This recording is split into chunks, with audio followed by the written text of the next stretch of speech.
You're listening to the Options Insider Radio Network, the home of the Options Podcast. For more quality options programs, visit theoptionsinsider.com or search for Options Insider Radio Network in your podcast provider of choice. Listeners can also access all of our programming through our mobile app available in the iTunes and Google Play stores. Select programs are also available via live stream at mixlr.com/options-insider. That's mixlr.com/options-insider. Don't forget to follow along with your favorite programs and submit your own questions for the hosts at twitter.com/options, stocktwits.com/options, facebook.com/theoptionsinsider, or via questions at theoptionsinsider.com.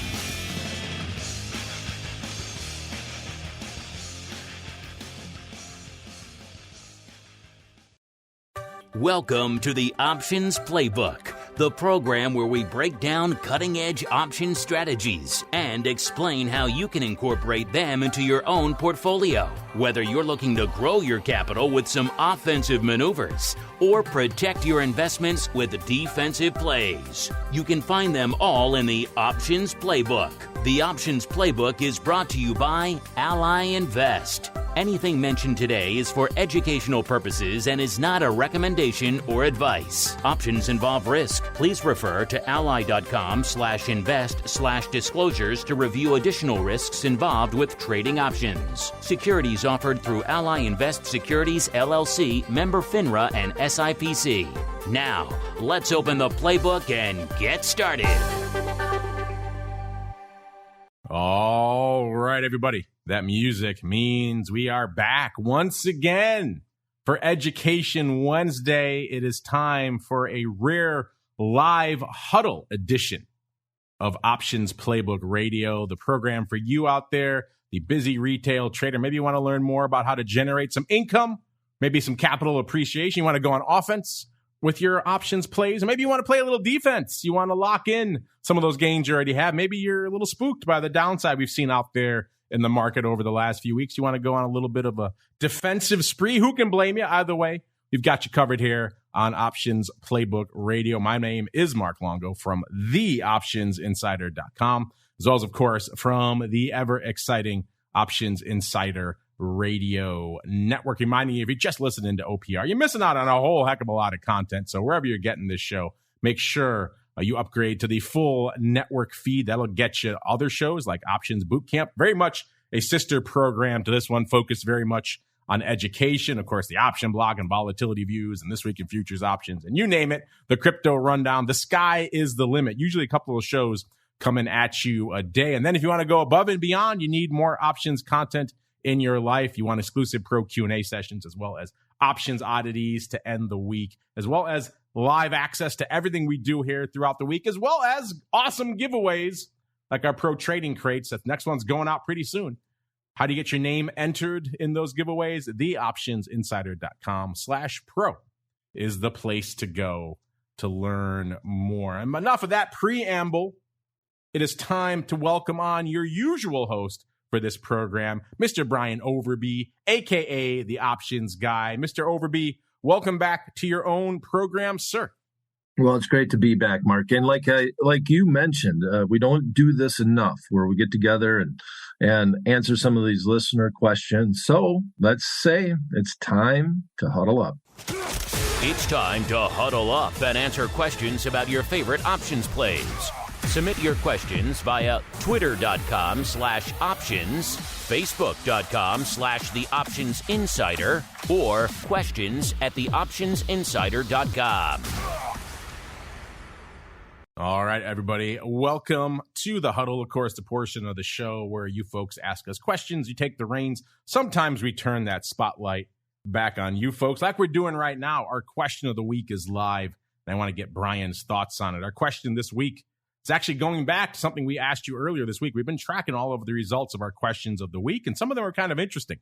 We asked you back in the June timeframe about what levels you were looking to buy back in on the market. Of course, we saw a sell-off back in June as well. And at that time, about 40% of you, actually a little over 40% of you, said that you were waiting until the S&P dropped below 3750. That was your level where you're going to start nibbling. You're going to start BTFD and buying that dip.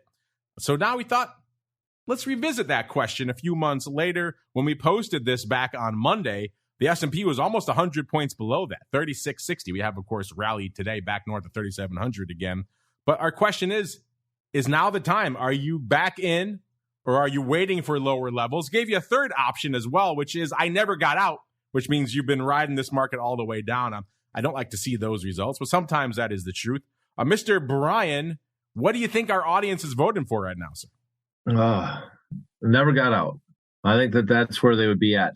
When I see the words "I'm back," that just gives me a little bit of the shakes, considering that was the phrase that Cam Newton used here in North Carolina when he became the quarterback for again. Your Panthers. Yeah. Auspicious debut that was. Well, they're not my Panthers because I'm originally from Wisconsin. That's true. They do live here, so you're by a default, Pac-Man. I guess. You're a Pac-Man. I'm back. You were reveling in that whooping they gave the Bears a few weeks ago. So I can't go in. Yeah, and that is true too. But so I can't go for I'm back. It just that kind of gives me scary dreams. So I'm going to say never got out. Oh, that's kind of cynical. You think a whole bunch of our audience is just riding this market all the way down. Well, I hope you are wrong. I guess I'm going to go this way with it. I'm kind of hoping that you are willing to ride the storm, because I'd hate to see people get out without a plan as to when to get back in. And that's always what scares me the most about this. And it's, that's a question by itself. If you say I'm getting out and I'm bailing, then when are you getting back in? When the market comes back 10%, 15%? Where's that number that you decide to get back in? And so many times people just miss out on the upside because when it does come back, it has a tendency to come back fast. Well, our audience, sir, they're looking for deals. 71.1% saying they're waiting for lower levels, Brian. So a 37.50, even where we were the earliest week, 36.60, not enough for them, sir. They want a little bit more downside before they're willing to start BTFDing. 17.8% of you said you're back in, so this is the level you've been waiting for. You've started to nibble again.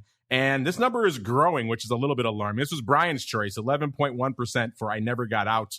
That was only 7% this morning. So a lot of you folks have been riding this down. Hopefully, you've been listening to shows like OPR or Options Bootcamp, some of our other shows, and we've helped inform you about some strategies you could use to at least mitigate the pain.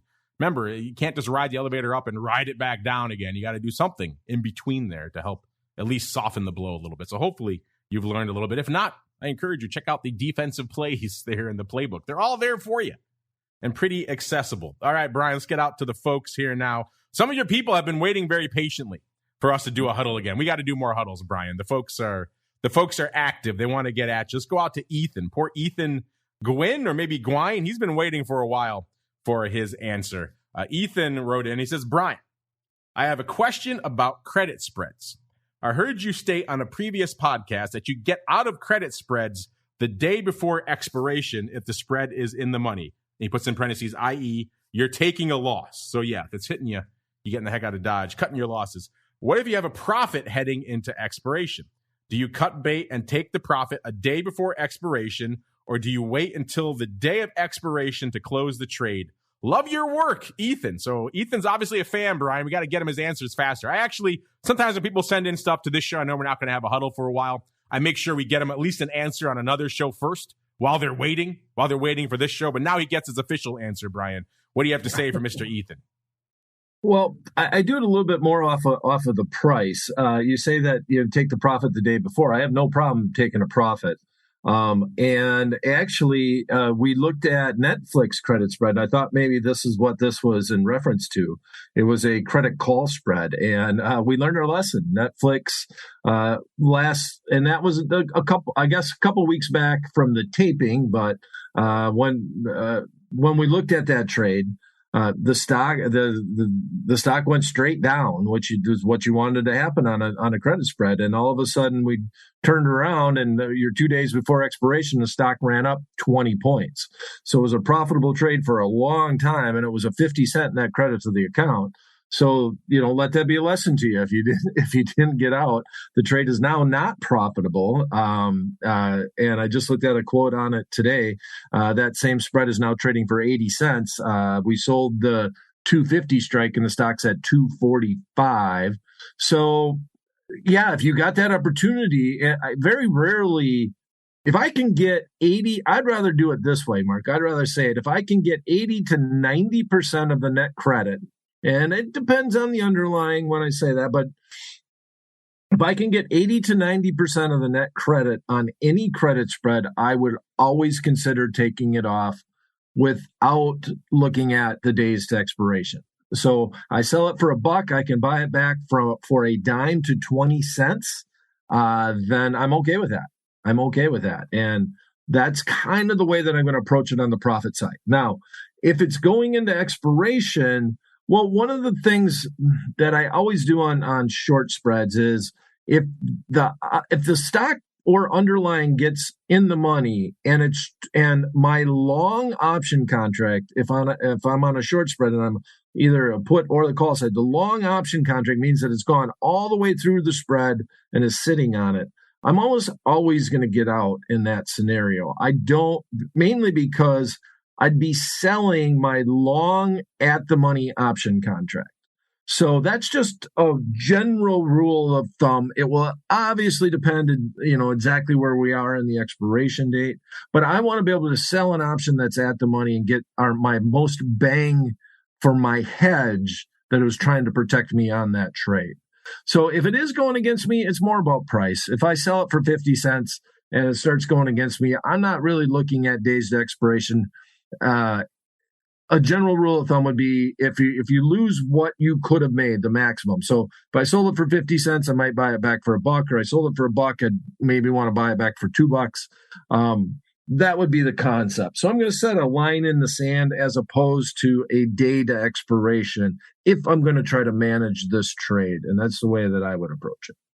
Yeah, I don't think we've ever said on this network, I don't think we've ever counseled people to hold trades until expiration. It's usually the opposite, right? You take them off. Right. I can't remember the last time I said, hold that all the way until expiration. Usually bad things happen when you do that, Ethan. And yeah, Brian's right. If you have a profit, we've never been shy, never been reticent about telling you to take that profit, live to fight another day, never went broke taking a profit, all the old cliches. The other way around, of course, pigs get fed, hogs get slaughtered. You have that profit. And if you're waiting till expiration to get that last dime or whatever it is out of whatever you sold, let's say you collected 50 cents, $1, but then you're waiting for that last nickel, that's when things inevitably go awry, Ethan. So you probably 9 times out of 10 are going to want to close these things out before expiration anyway, let alone if you have a profit. Yes, sure. Take the profit, get the heck out of Dodge, live to fight another day, and you do so with fuller pockets. What's better than that? Nothing, right? Nothing at all. All right, let's go out to this question from Ray. This is actually an interesting topic, timely one. We were just discussing this on Options Bootcamp earlier today, the sister program to this one, with Mr. Passarelli over there. Ray wants to know, from a timeline perspective, what is the proper time frame to buy a butterfly? If I buy a 3 or 6 month butterfly, is that too long of a time frame? Brian, like I said, this is something we were just discussing on Options Bootcamp earlier today. It seems like butterflies are hot again. Iron condors, iron flies, all these spreads with wings are hot right now. A lot of debate about the proper time frame to utilize a butterfly. I have my thoughts on it, but I'm curious for you. What is your optimal time frame for a butterfly? Are you a long-term fly guy, or are you more of a short-term, within a month kind of fly guy? I would be on the short term. And my rationale, if I'm going out 6 months in time, even 3 months in time, I'm really trading implied volatility moves more so than time decay. Because if I'm in an expensive underlying and I'm trading a 6 month fly and it goes to my strike, I really need implied volatilities to come down to get paid, because the biggest thing about a butterfly is that you're selling 2 option contracts that if you're right on your forecast, they're going to be at the money option contracts, and they're going to hold a lot of time premium.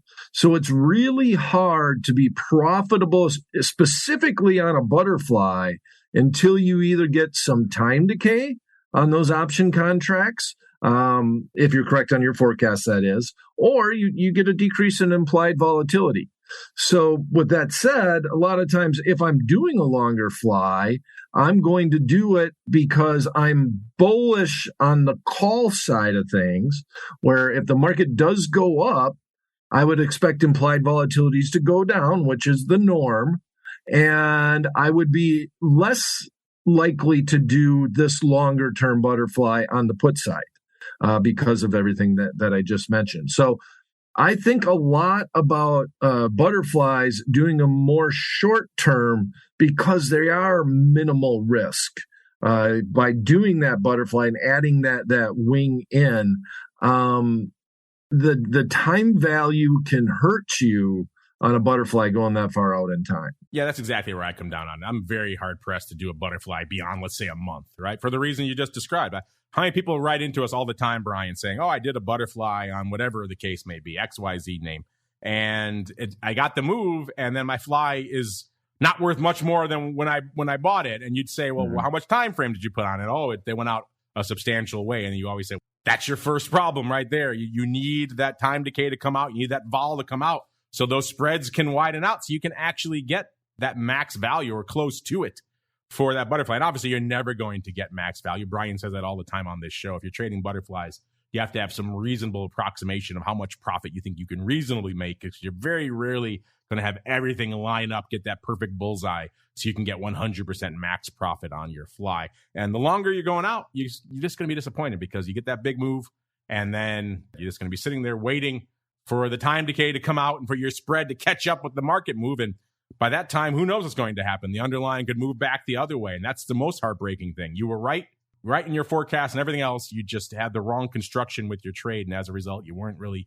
able to capture it. And by the time you would be able to, the underlying has moved back to where you started and you've lost all that profit potential. So we don't want to see that be you, Ray, or anyone else listening. Try to keep your flies shorter duration whenever possible, but not super short. They have people ask as well, Brian, what are your thoughts about extreme short butterflies, day of expiration fly? That seems to be a hot thing now too. What are your thoughts on those, sir? The other side of that coin. Well, I have done it, and I have done those type of trades where we get the short flies, and it's because market conditions go with it. So that's what Options Playbook Radio is all about. So where was a situation that I talked about a butterfly on a specific underlying? Amazon has usually announces earnings every Thursday during earnings season. I don't know why they picked Thursday, but you have a lot of juice, especially when it was a $2,000 stock. And Friday, and you have one day for those option contracts to live. So because of the juice, the butterflies would become cheap. Higher implied volatility means you're selling those two option contracts. You're going to get a lot of premium for them. And all that premium has to come out in a day. So speculative, yes.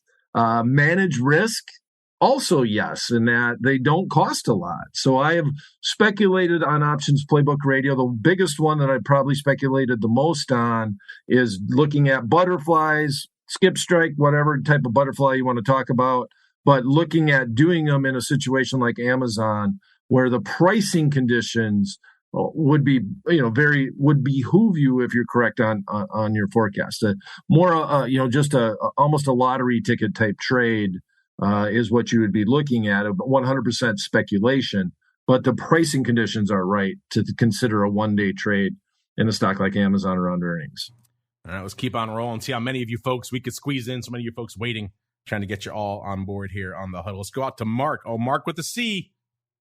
Can't trust a Mark with a C. We all know that. Mark's with the K. We know we can't trust a Mark with a C. They're dubious.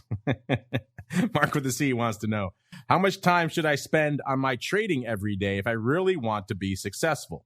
I have a full-time job that I'm not looking to replace, but I really like to make trading a viable side position for myself and a way to augment my income. Interesting. We haven't gotten a question about, usually the question is, how do I become a full-time trader, that sort of thing. Sounds like that's not what Mark's looking for. He's looking for, I guess you can call it a viable side hustle, Brian.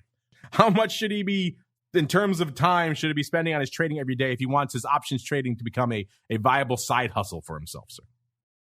Wow. I mean, that's just such a tough question. And I might even just punt it back to you, Mark. Overall, you might have a little bit better of a feel for it. You got to look at it every day. You got to follow the market and have a plan and find a way to execute that plan. So the hardest thing to do with option trading is to try to take the emotion out of it. So if you're not looking at it and spending, if you're trying to make it a viable side hustle, if you're not looking at it at least an hour a day and always have it on the background and have alerts set, then it's really tough to do. So if you have a job where you can't leave at the moment and go and do something to adjust a trade or even exit a position, yeah, that's a tough one. I guess when you say a viable side hustle, I don't know. What would you say? I'll pass it back to you, Mark. I had a feeling you're going to punt back to me on this one. I can just tell. I've been doing this show with you for a while now, Brian. But yeah, it's interesting. I'm kind of biased in this because obviously I want people to spend as much time listening to my content as possible, Brian, right? So yes, I would say many hours a day, thousands of hours. But in reality, I get it. You have a full-time job. And it's funny you say that because it's not in many ways dissimilar to what I do here all day. Everyone thinks I'm just doing nothing but slinging options all day. But I've learned over the years, it's very difficult to do so when you're actively hosting a show.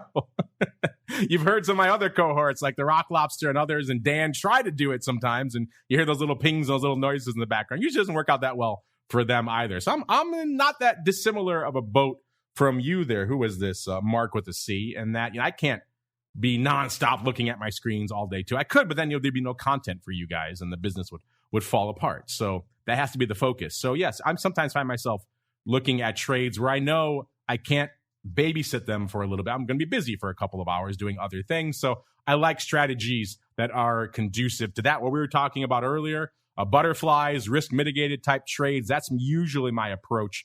Very rarely am I going to go blast out some sort of naked option unless it's a pretty attractive put, let's say, in a name at a level I'm already comfortable buying it at, in which case you've kind of done your due diligence already ahead of time because you've identified a level where you're comfortable buying the stock. So a short put trade like that can also work out. You don't have to babysit it all the time. Some of these other trades that, if you're going to be slinging long at the money straddle, something like that, you got to be on top of that all day long. So that would definitely recommend you adjust your trading style to accommodate your lifestyle. But also, as Brian's right, you need to be at least have this stuff, let's say, on in the background while you're doing something else. You need to be engaging with market content. It could be ours. It could be anyone's, as long as it's something that's keeping you engaged with what's going on in the market. Because if you want to make this a legitimate, quote unquote, side hustle out there for yourself, then you have to put a little bit of effort into it. So the thing about time is it's subjective. Is that time directly trading? Is that time consuming content and learning and educating yourself? That's also very valuable. So I definitely recommend that.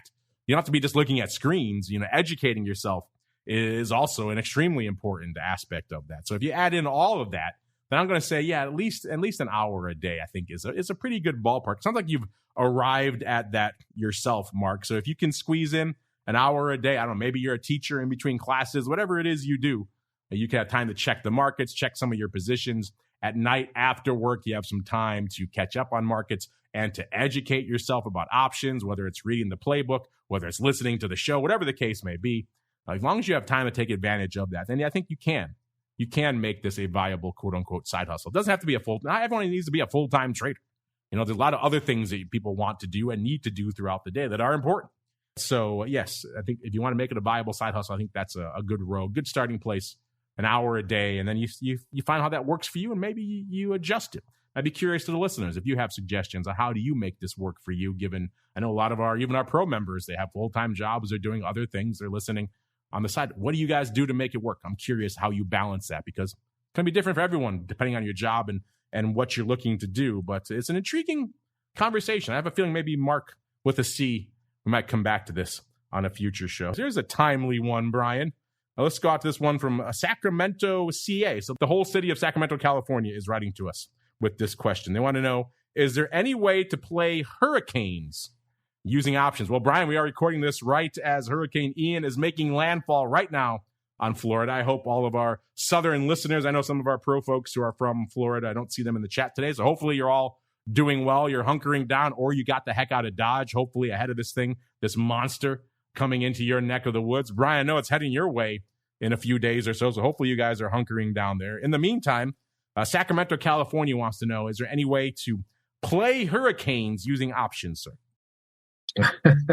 And Sacramento, that's interesting. Well, I mean, options are insurance products, and if you were going to play hurricanes, you'd have to find something that you would assume would be affected by that hurricane.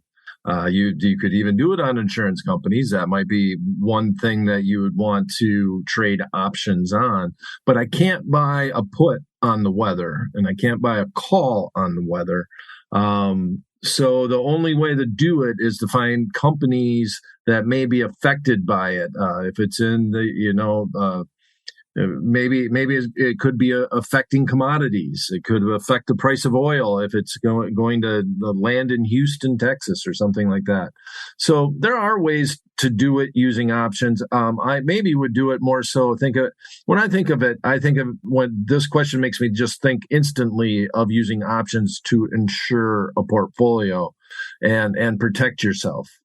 So that's really the only way to do it. I can't buy an option on the Weather Channel, I guess is the way to say it.